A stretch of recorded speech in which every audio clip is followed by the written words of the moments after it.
जेबी news Boisar में आपका स्वागत है। यदि आपने जेबी न्यूज़ बॉयसर सब्सक्राइब नहीं किया है तो सबसे पहले जेबी न्यूज़ बॉयसर सब्सक्राइब करें और खबरें देखना आरंभ करें। एक इंसान, एक आंदोलन। जनाब शब्बीर अहमद अंसारी का संघर्ष।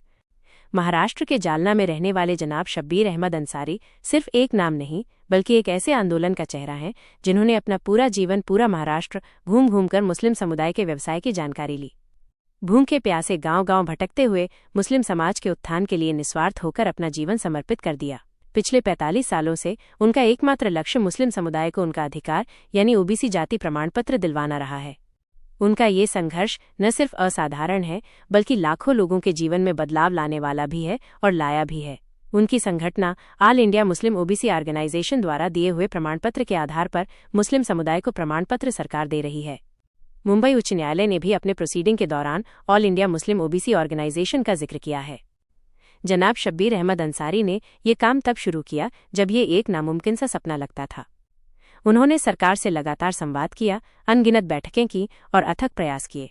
उनके इसी दृढ़ संकल्प का नतीजा है कि महाराष्ट्र सरकार ने 57 सरकारी आदेश और परिपत्र जारी किए।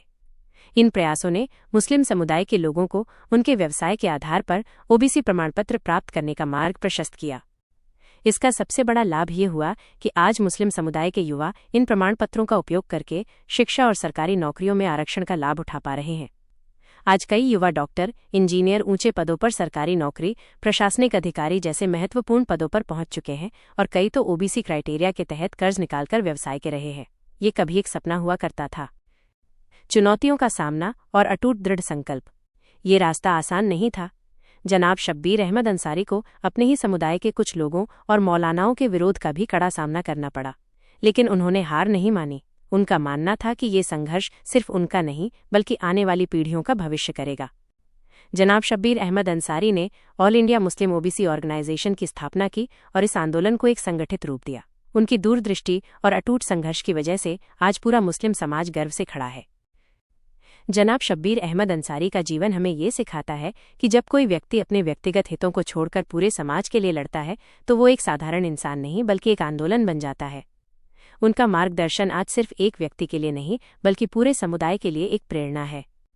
हम जेबी न्यूज़ बोईसर की ओर से जनाब शब्बीर अहमद अंसारी साहब को सलाम करते हैं और उनकी इस अनमोल सेवा के लिए उन्हें सादर प्रणाम करते हैं।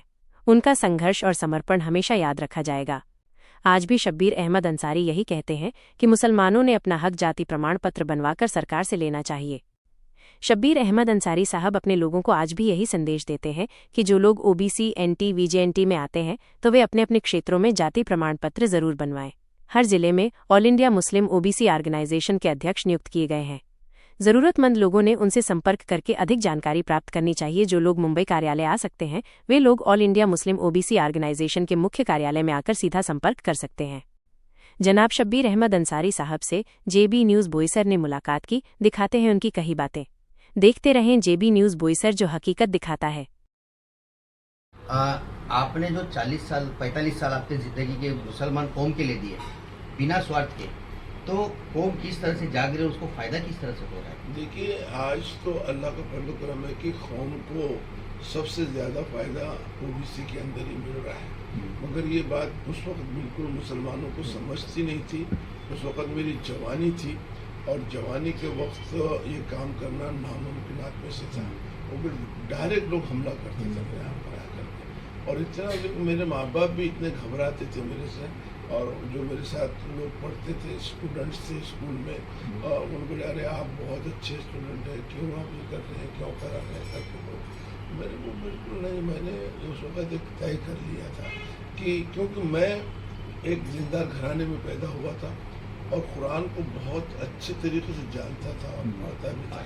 मुझे मालूम था कि यहाँ मसावत है, यहाँ बराबरी है, यहाँ जात पात नहीं है।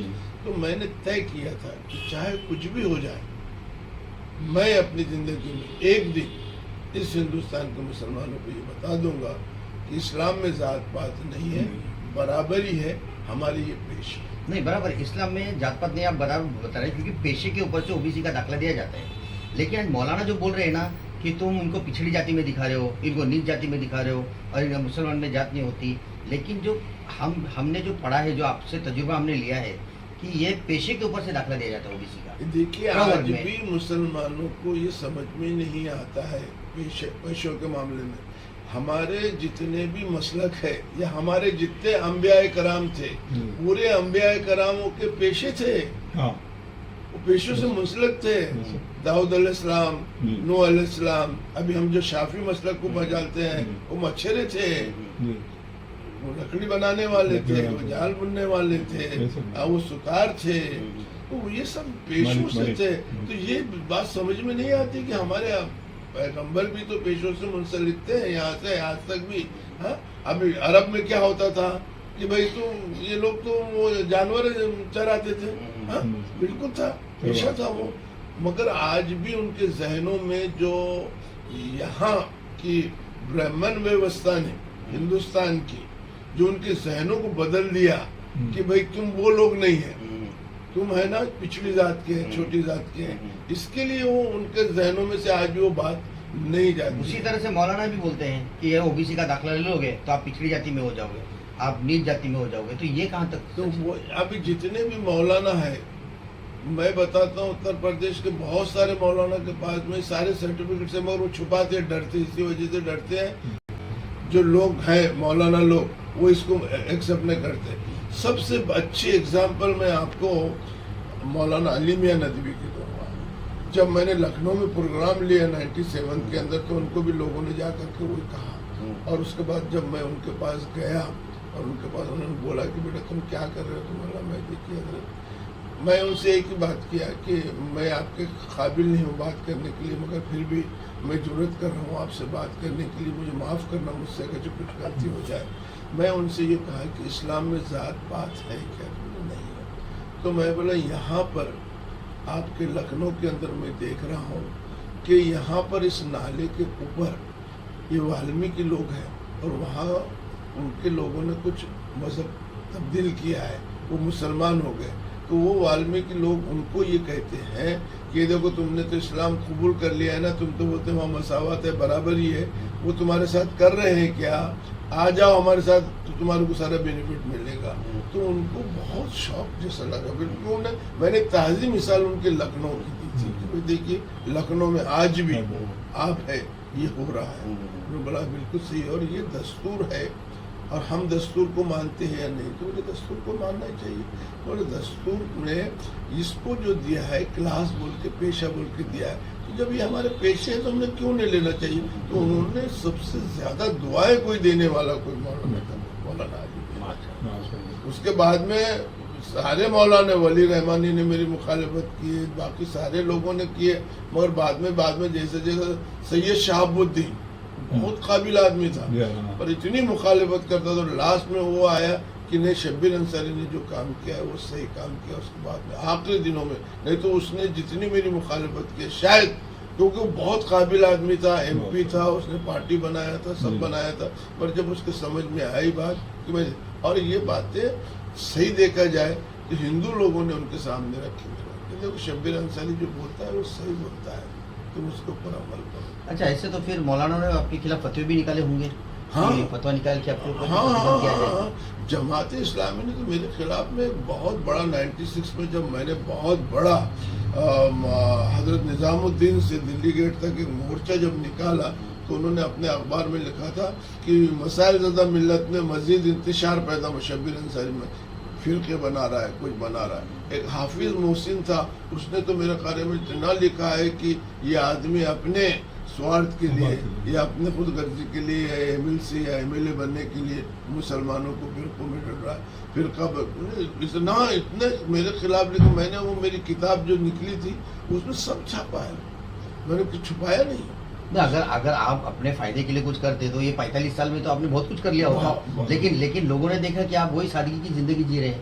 15 साल जब मैंने लोगों को समझाया और समझ में आया और उसका जब बेनिफिट मिलना शुरू हुआ, देखिए कौम कितनी खुद गर्ज है, जब उनको लगा कि इसका फायदा हो रहा है तो सब दाखले निकालना शुरू कर दिए।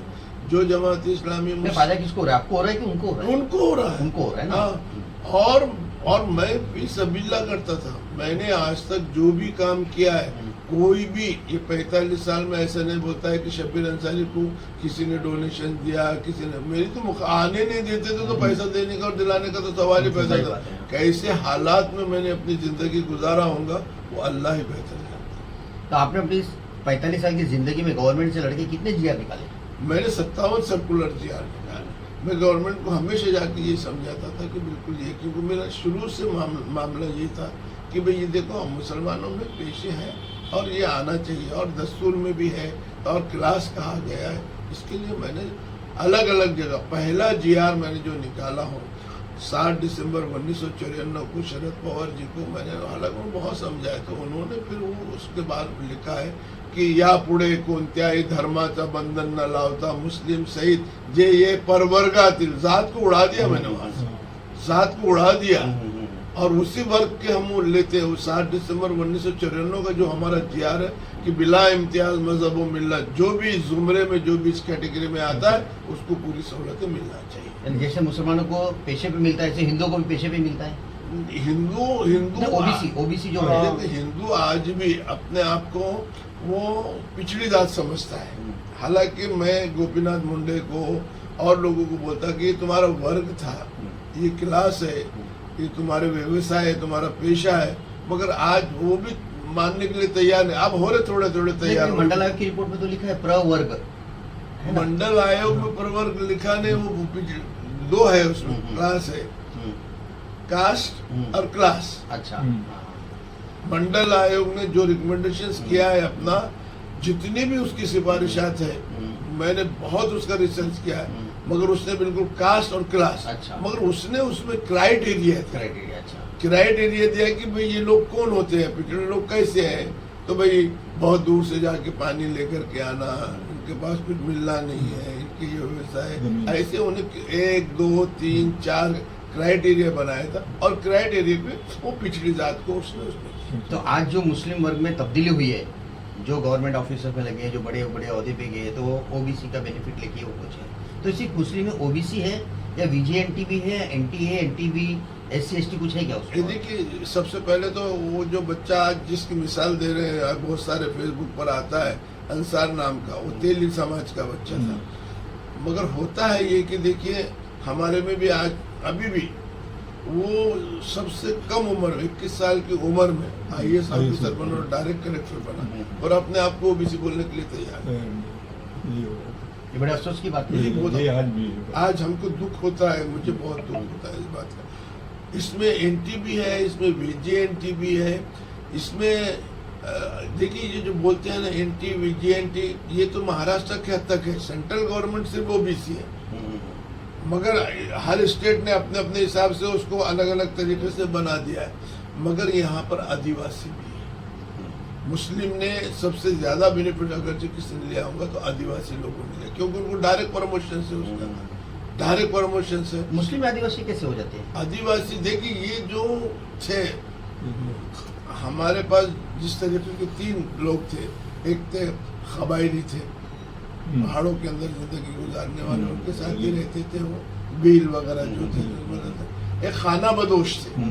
खाना बदोश बोले तो इस दर से उधर गाँव जाने वाले, दर दर भटकने वाले, दर दर भटक कर टकारी थे, टीचर लगाते थे या और दूसरे काम करते थे। बहुत सारे ऐसे थे कि जो बाहर जाते थे, शिकल करते, जो साइकिल का काम करते थे, जाते अपनी चाकू चोर कराने बनाने के। तो ये इस तरीके की ये लोग जो इस गांव से उस गांव, उनको खाना बदोश कहते थे। एनटी वीजीएनटी की जो बात कर रहे हैं आप, तो उसमें और ये तो जो हमारे जो मैं आप बता रहा हूँ हमारे कबायली लोग थे, वो तो है हमारे पास, ऐसा नहीं है करके उन्होंने बाद में अपना धर्म बदल दिया। लेकिन हिंदुस्तान में ये हुआ है कि जहाँ इस्लाम आया और वहाँ उनको मालूम हुआ तो उन्होंने अपना धर्म बदल दिया। तो जब वो वहाँ थे सिर्फ शेड्यूल कास्ट के साथ भी बहुत नाइंसाफी हुई 1950 में।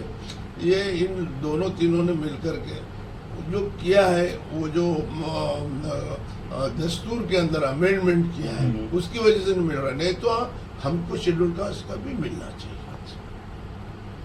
ये है पूरा मामला जो शब्बीर अंसारी ने अपने जीवन के 45 वर्ष मुस्लिम समाज के लिए दिए। एक खंबा है ऐसा जो हमारे मजबूत हमारे साथ खड़ा है, जो जिसके वजह से आज ओबीसी VJNT, NTA, NTB, इस तरह से लोगों को फ़ायदा हो रहा है।